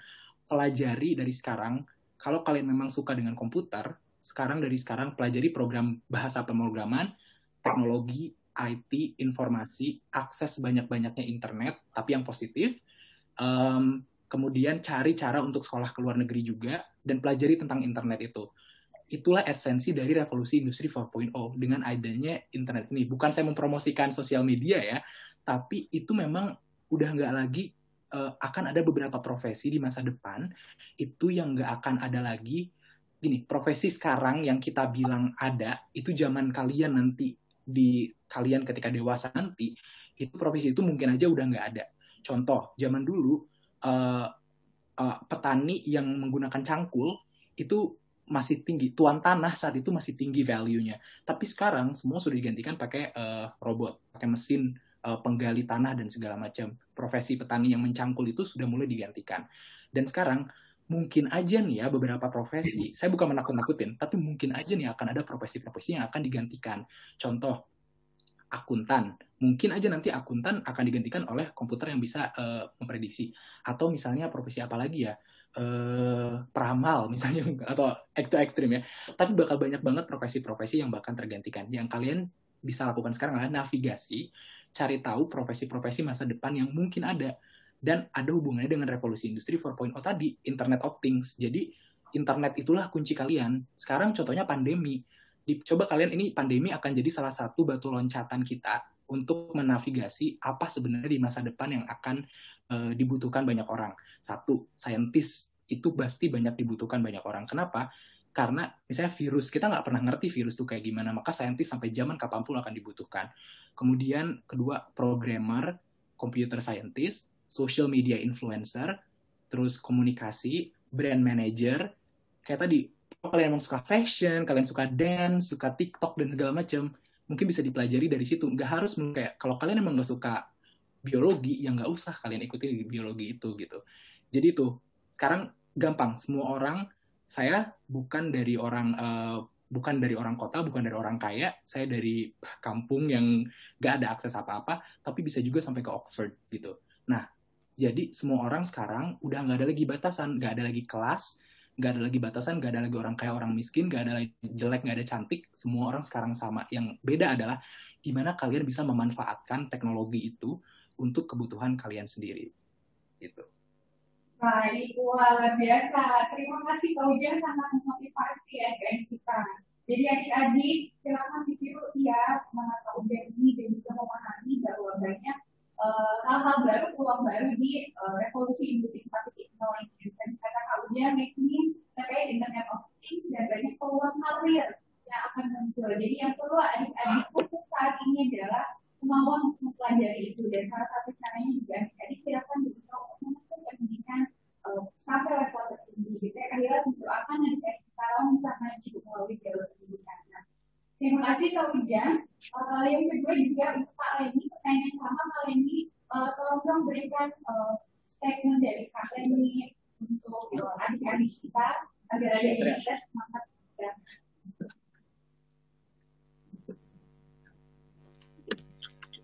Kalau saya sih singkat aja ya, Bu Hilda ya.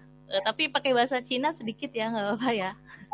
Saya pengen memotivasi juga untuk adik-adik saya di sini gitu kan, yang ingin berkuliah ke luar negeri. Saya juga awalnya dari bahasa Mandarin sama sekali. Tapi akhirnya dengan belajar, saya jadi bisa. Ini ada pepatah, Mengxiang chu gao gao de dian gong, inwei ruguo ni tie tao le, ni rengran ke ikan tau xing xing. Jadi ini artinya bermimpilah setinggi langit, karena jika jatuh masih bisa melihat bintang-bintang. Artinya seperti itu. Jadi adik-adik di sini bermimpi itu nggak perlu rendah-rendah banget. Bermimpilah setinggi-tingginya. Setinggi langit malah boleh. Karena kalau jatuh, katanya kalau mimpinya setinggi langit masih bisa lihat bintang-bintang. Masih tetap indah, Bu Hilda. Terima kasih. Oke, puitis sekali kalian, terima kasih. Adik-adik, jangan takut bermimpi ya. Seperti kali ini sampaikan. Kak Ujang, saya masih penasaran nih, Kak Ujang sampaikan juga ini semangat, kata-kata semangat melalui bahasa asing yang Kak Ujang kuasai ini ya, agar memotivasi anak-anak yang boleh di bahasa Inggris, boleh juga di bahasa Jepang. Sebenarnya bahasa Jepang saya masih basic banget ya, jadi nggak terlalu bisa menggunakan kata-kata mutiara dalam bahasa Jepang. Kata mutiara bahasa Inggris juga mungkin nggak bisa ya. Mungkin saya bisa katakan closing statement dalam bahasa Inggris kali ya. Apa ya? Yeah, so nowadays there's no boundaries for everyone to get the dream. So the dream takes sweat and also takes a lot of effort for you guys to achieve, but there's no such thing as a useless dream, because dream is pretty free. You can do it whenever and wherever you can, and there's no boundaries at the moment. The only boundaries is you. So because where you're born is down to chance, where you're at is down to luck, but what you have to be is down to you. Yeah. Itu kali ya. Luar biasa, terima kasih Kak Ujang. Jadi yang recovery is you ya, jadi diri kata satu. Terima kasih Kak Ujang, dan kali ini tepuk tangan adik-adik semua untuk dua narasumber hebat kita ini ya. Dan adik-adik akhirnya juga punya surprise nih untuk dua penanya terbaik karena ada giveaway. Yang pertama giveaway dari SMP ya, di SMP perwakilan Kahila akan berikan giveaway untuk Reza dari Tari Ilmu, dan untuk dari SMA dari SMA 2 Kuari yaitu Bunga. Jangan lupa dikirimkan nomor teleponnya lewat Telegram, nanti akan kirim giveaway-nya. Selamat sore, terima kasih, sampai bertemu lagi dengan Kak Hilda. Wassalamualaikum warahmatullahi wabarakatuh. Waalaikumsalam warahmatullahi wabarakatuh. Waalaikumsalam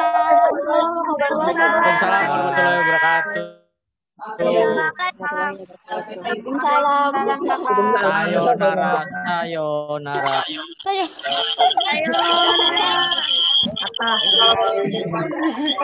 Minasan. Ya. Baik, teman-teman. Sayonara minasan. PDG semuanya. Halo guys.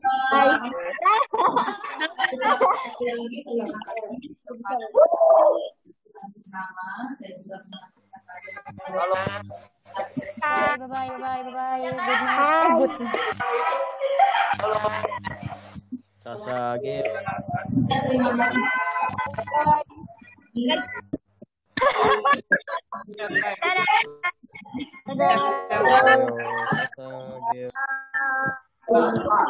Terima kasih. Makasih.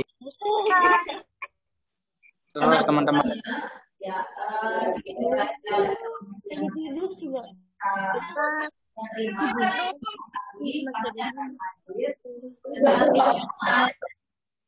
tips dan trik menjadi entrepreneur.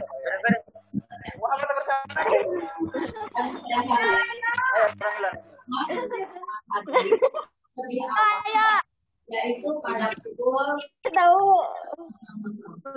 pada narasumber dan partisipan yang mohon untuk foto bersama. Hai kamu. Hai. Ini Pak. Kita akan foto bersama.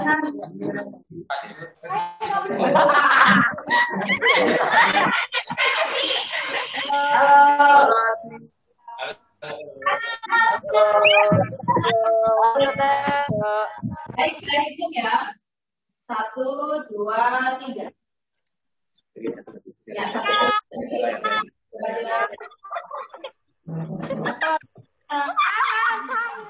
3 apa sih? Aceh.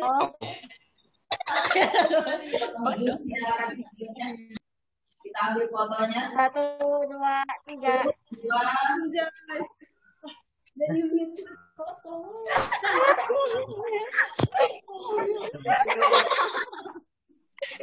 Bu, ulang.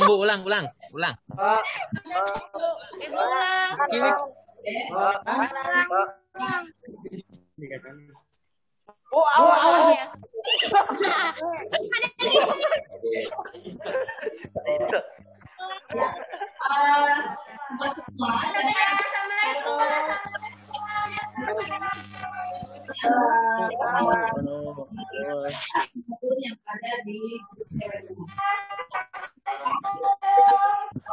Assalamualaikum warahmatullahi wabarakatuh.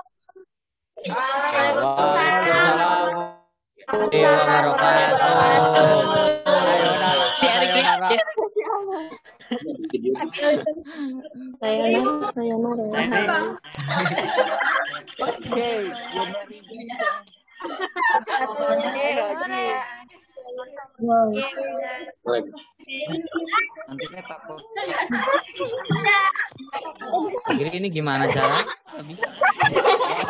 Bu, ulang. Ya Allah, ngomong ulang wah. Halo. Sayonara, sampai berjumpa besok. Ya Allah,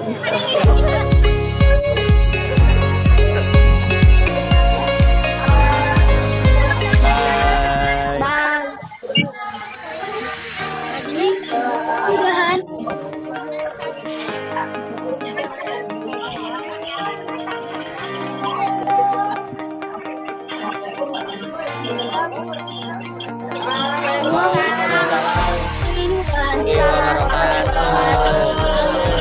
Si Erik ya.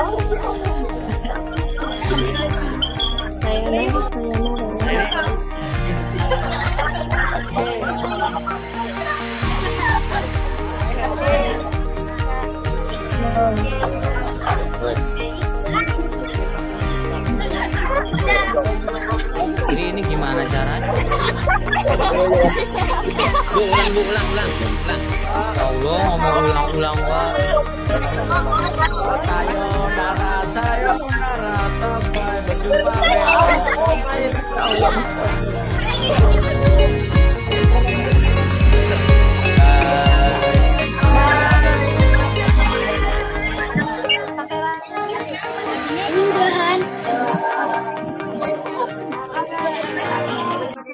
Berarti besok kalau mau langsung ikut di sini cepetan masuk.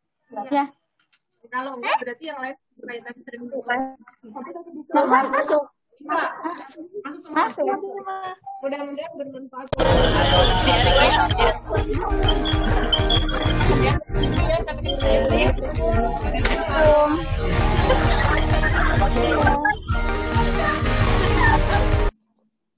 Halo kakak. Halo. Halo.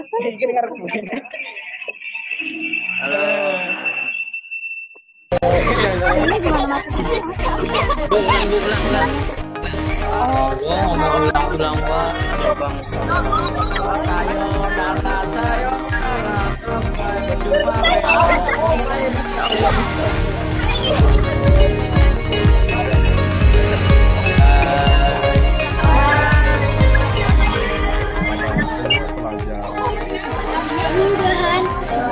Berarti besok kalau sekolah menghadirkan 5 sampai 10 kalau enggak berarti yang lain siswa dengan tujuan adalah mendorong agar anak-anak SMK siap menghadapi era 4.0.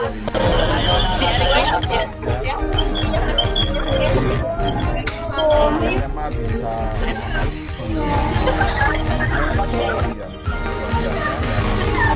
kita harapkan bisa melanjutkan acara itu akan dilakukan tanggal 16 sampai 19.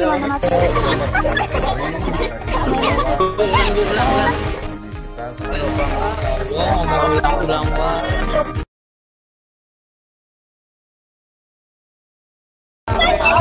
Pada setiap SMP untuk mengirimkan pengurus-pengurusnya 5 sampai 10 siswa untuk mengikuti kegiatan ini secara serius. berarti besok kalau Sekolah menghadirkan 5 sampai 10 kalau enggak berarti yang lain siswa dengan tujuan adalah mendorong agar anak-anak SMK siap menghadapi era 4.0.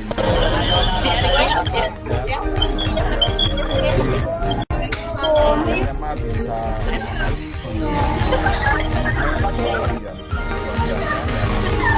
kita harapkan bisa melanjutkan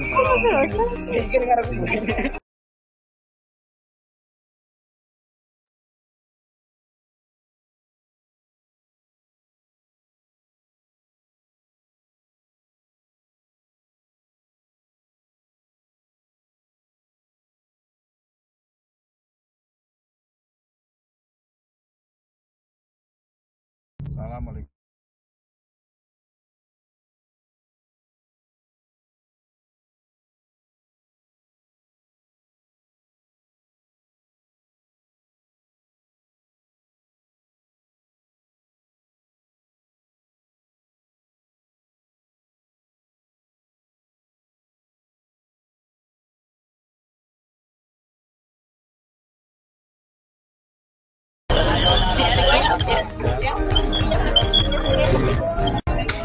SMA bisa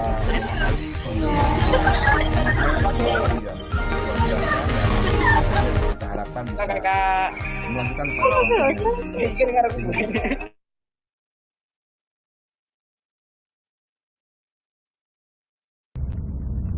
Assalamualaikum warahmatullahi wabarakatuh. Alhamdulillah wa syukurillah, asyhadu an la ilaha illallah wa asyhadu anna Muhammadan abduhu wa rasuluh. Yang saya hormati rekan-rekan Pusat Belajar Guru Kabupaten Karawang yang sudah berinisiasi mengadakan pekan grooming bagi guru dan siswa Kabupaten Karawang dengan tema siswa Kabupaten Karawang siap menghadapi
saya hormati